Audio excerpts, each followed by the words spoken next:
നമസ്കാരം. പകലും രാത്രിയും സൂര്യനും ചന്ദ്രനും രണ്ടും ഒരേ സമയം കാണാനാവുന്ന അത്യപൂർവ ദൃശ്യങ്ങൾ ആർട്ടിക് ഉത്തരധ്രുവത്തിൽ കപ്പൽ യാത്രയ്ക്കിടെ പകർത്തിയ അപൂർവ ദൃശ്യമാണിത്. രാത്രിയും പകലും സൂര്യനും ചന്ദ്രനും ഒരേ സമയം കാണാം.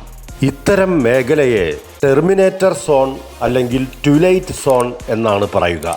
60 കിലോമീറ്റർ ദൂരേക്ക് വരെ ഈ കാഴ്ച കാണാം. ഒരിടത്ത് ഇരുട്ട്, തൊട്ടപ്പുറത്ത് സൂര്യപ്രകാശം തിളങ്ങി നിൽക്കുന്നു. ഉത്തര ധ്രുവത്തോട് ചേർന്നുള്ള നോർവേ അടക്കമുള്ള രാജ്യങ്ങളിലും സമീപ സമുദ്രങ്ങളിലുമെല്ലാം ഈ കാഴ്ച സാധാരണമാണ്. ഇതാ നോക്കൂ, ഫ്ലോറിഡയിൽ പകലും രാത്രിയും തമ്മിൽ വേർതിരിക്കുന്ന ടെർമിനേറ്റർ ലൈൻ നമുക്ക് കാണാം.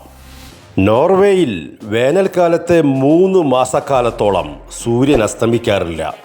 അർദ്ധരാത്രിയിൽ സൂര്യൻ തിളങ്ങി നിൽക്കുന്ന ദൃശ്യമാണ് നാം കാണുന്നതെന്ന് പറഞ്ഞാൽ വിശ്വസിക്കുമോ? അതാണ് സത്യം.